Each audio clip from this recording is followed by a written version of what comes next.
بسم اللہ الرحمن الرحیم۔ ایک دن کی بات ہے، مدینہ منورہ کی گلیوں میں سورج اپنی روشنی بکھیر رہا تھا۔ نبی محمد صلی اللہ علیہ وسلم اپنے کچھ ساتھیوں کے ساتھ چل رہے تھے۔ اچانک ایک اونٹنی دوڑتی ہوئی آئی، اس کے چہرے پر درد تھا، اس کی آنکھوں میں آنسو تھے، وہ کسی کی طرف بھاگ رہی تھی جیسے کوئی مدد مانگ رہی ہو۔ نبی کریم صلی اللہ علیہ وسلم کے پاس آ کر وہ اونٹنی رک گئی، اس نے گردن جھکا دی اور آنسو بہانے لگی۔ ساتھیوں نے یہ منظر دیکھا تو سب حیران رہ گئے۔ نبی کریم صلی اللہ علیہ وسلم آگے بڑھے اور بہت نرمی سے اونٹنی کے سر پر ہاتھ رکھا۔ پھر آپ نے فرمایا، اس اونٹنی کا مالک کون ہے؟ ایک نوجوان سہمی ہوئی آواز میں آگے آیا، یا رسول اللہ، یہ میری اونٹنی ہے۔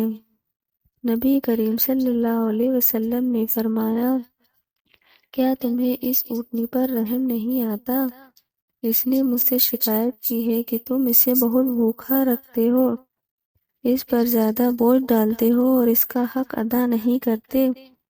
یہ سن کر وہ نوجوان رو پڑا، اس نے کہا، یا رسول اللہ، میں توبہ کرتا ہوں، اب کبھی اس اونٹنی کو تکلیف نہیں دوں گا۔ نبی کریم صلی اللہ علیہ وسلم نے فرمایا، جو زمین پر رحم کرتا ہے اس پر آسمان والا رحم کرتا ہے۔ ایک اونٹنی جو انسان کی زبان میں بات نہیں کر سکتی، اس کا بھی درد ہمارے نبی صلی اللہ علیہ وسلم سمجھ گئے، کیونکہ ان کے دل میں صرف رحم تھا، صرف محبت تھی۔ وہ صرف انسانوں کے لیے نہیں، جانوروں کے لیے بھی رحم کا پیغام لے کر آئے تھے۔ انہوں نے کہا، جانور بھی امت ہے جیسے تم ہو، ان کے بھی حق ہیں، ان کے ساتھ ظلم مت کرو۔ آج کے دور میں ہم کیا کر رہے ہیں؟ ہم سڑکوں پر، گھروں میں، بازاروں میں بلی، کتے، اونٹ، گدھے سب کو تکلیف دیتے ہیں، پتھر مارتے ہیں، بھوکا رکھتے ہیں۔ کیا ہم بھول گئے کہ ہمارے نبی صلی اللہ علیہ وسلم نے جانوروں پر رحم کرنا سکھایا تھا؟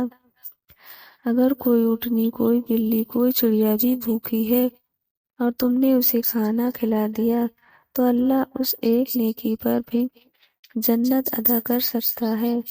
نبی صلی اللہ علیہ وسلم نے ایک اور حدیث میں فرمایا، ایک عورت صرف اس لیے جنت میں گئی کیونکہ اس نے ایک پیاسی بلی کو پانی پلا دیا تھا، اور دوسری عورت جہنم میں گئی کیونکہ اس نے بلی کو باندھ دیا اور اسے بھوکے مرنے دیا۔ تو اگر ایک جانور کے ساتھ رحم کرنے سے جنت مل سکتی ہے تو پھر ہم انسانوں کے ساتھ رحم کریں تو اللہ کتنا خوش ہوگا۔ اگر آج سے ہم نے طے کر لیا کہ کسی جانور کو تکلیف نہیں دیں گے تو یقین مانو اللہ بھی ہم سے رحم کرے گا، کیونکہ رحم کرنے والا اللہ رحم کرنے والوں کو پسند کرتا ہے۔